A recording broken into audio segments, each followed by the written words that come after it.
Bonsoir à tous et bienvenue à Perspective. Ce matin au Vatican, le pape François a reçu 400 journalistes pour une audience privée. Ils sont tous employés du quotidien italien L'Avvenire, une publication catholique. À l'occasion de leur 50e anniversaire, le Saint-Père les a rencontrés en la solennité de Saint-Joseph, patron des travailleurs. Il leur a adressé la parole en mettant la figure de Saint-Joseph au cœur de son discours. Bien que Saint-Joseph soit connu comme l'homme du silence, c'est seulement en éteignant les bruits du monde et nos bavardages qu'il est possible d'écouter, contribution première à toute communication, a lancé le Saint-Père. Pour des journalistes, Saint-Joseph rappelle que l'écoute commence par l'ouverture à la parole de Dieu et à l'histoire de celui ou celle qui se trouve devant nous. L'Évangile doit être leur ligne éditoriale, leur disait-il, pour éviter les myopies, la désinformation et les discriminations. En Allemagne, les évêques catholiques se débattent sur la question de l'accès à l'Eucharistie pour les époux non catholiques, mais chrétiens, de mariage mixte. Dans quelques jours, 7 cardinaux et évêques allemands sont convoqués au Vatican pour rencontrer les chefs de dicastère pour en discuter. Il y a environ 2 semaines, ils ont écrit au président du Conseil pontifical pour la promotion de l'unité des chrétiens et au préfet de la Congrégation pour la doctrine de la foi. Cette lettre a été rédigée suite à une assemblée plénière et approuvée par l'ensemble de la conférence épiscopale. Environ 2 tiers des évêques veulent adopter un texte qui rendrait possible l'accès à la communion aux couples de mariage mixte au cas par cas et après un long discernement. Les évêques se demandent donc si la question relève des conférences épiscopales ou de l'Église universelle. Le congé accordé par le Saint-Père au cardinal Georges Pell est maintenu, a indiqué le Saint-Siège dans un communiqué. Le cardinal, 76 ans et trésorier du Vatican, devra comparaître devant un tribunal à Melbourne, en Australie, pour répondre à des faits anciens d'agression sexuelle. Il plaide non coupable.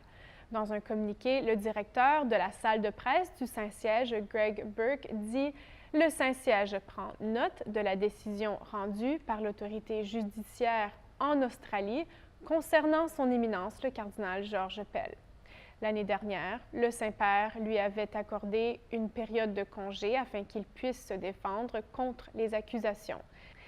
Puis, sur le même thème, le pape François a rencontré le week-end dernier 3 survivants d'abus sexuels par le prêtre chilien Fernando Karadima.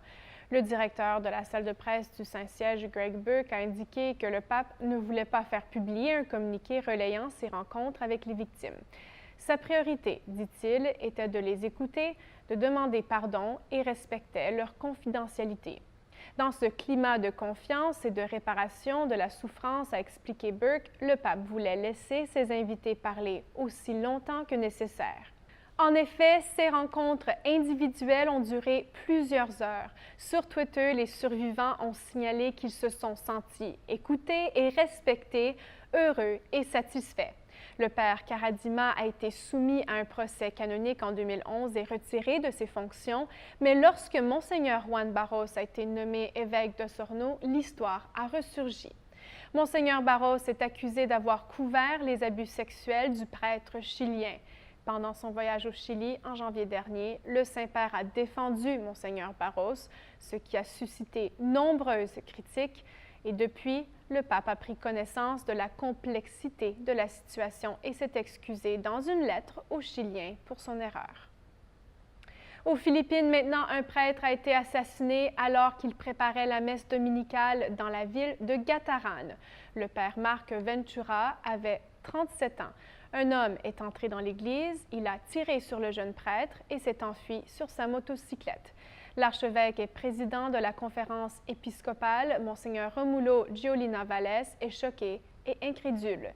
C'est le 2e meurtre d'un prêtre aux Philippines en 4 mois seulement. Nous faisons appel aux autorités afin qu'elles agissent rapidement pour poursuivre les auteurs de ce crime et les remettre à la justice, a ajouté l'archevêque. Et voilà, c'est tout pour aujourd'hui. Merci d'être avec nous et à la prochaine.